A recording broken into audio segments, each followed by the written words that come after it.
This is a food I really want to introduce to the world. This is Ramon nut. Ramon nut. How do you spell that? R-A-M-O-N.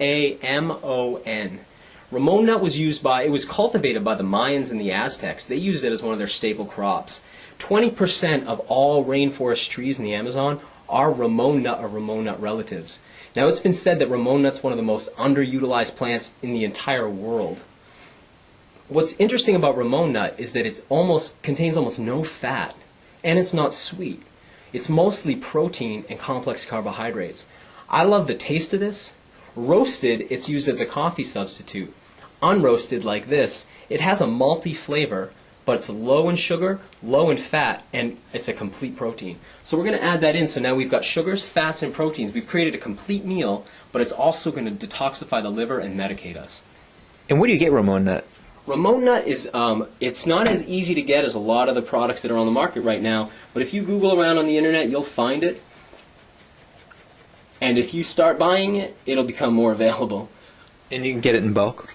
You can get it in bulk. I got this. Somebody gave me a 50-pound bag of it. I've had a challenging time actually finding it, but there are a few outlets that have it. Sometimes it's seasonal, but there just hasn't been a demand for it yet. As we demand it, it'll become available. What's great about it, as raw foodists, a lot of our foods ends up being fatty or sugary. This is a really great food because it's a complete protein, which we could definitely, as raw foodists, find more of, and it doesn't raise blood sugar. A complete protein, so for anybody who's a weightlifter or a powerlifter. Yeah, you know, I'm really, like I was talking about before, I'm really into physical training, and this gives me the ability to get all the amino acids that I need to build the tissues that I want to build and rebuild tissue, but without spiking my blood sugar or bogging my body down with fats. And without eating meat. And without eating meat, exactly. So we're going to give that a quick blend, and we're ready to go.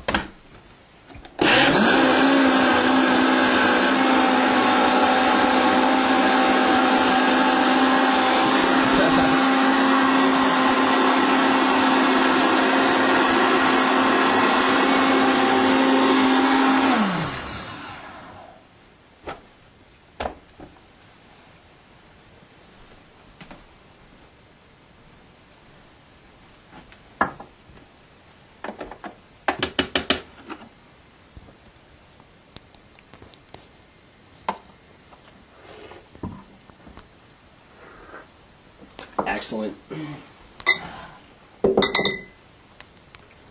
So this is a tea or a decoction that's been turned into a meal. This is another part of the strategy of living off mostly liquid foods, but still getting all the calories that you need to maintain your body weight and your energy levels. What's interesting about this, too, is most people equate liver cleanses with disgusting, horrible remedies and routines.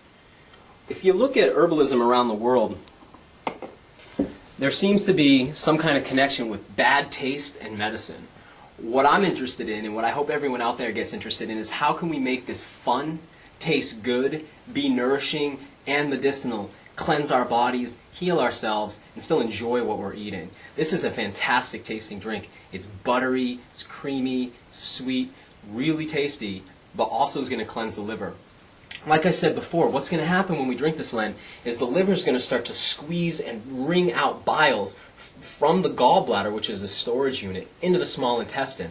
We're going to follow this up with psyllium husks. This is psyllium husk here, organic. Now, this comes from India. The thing about psyllium husks, you want to make sure it's organic because places like India don't have the same regulations for their pesticides and herbicides that we have, and things that have been banned here are legal there. Psyllium husk is the outer casing of a seed.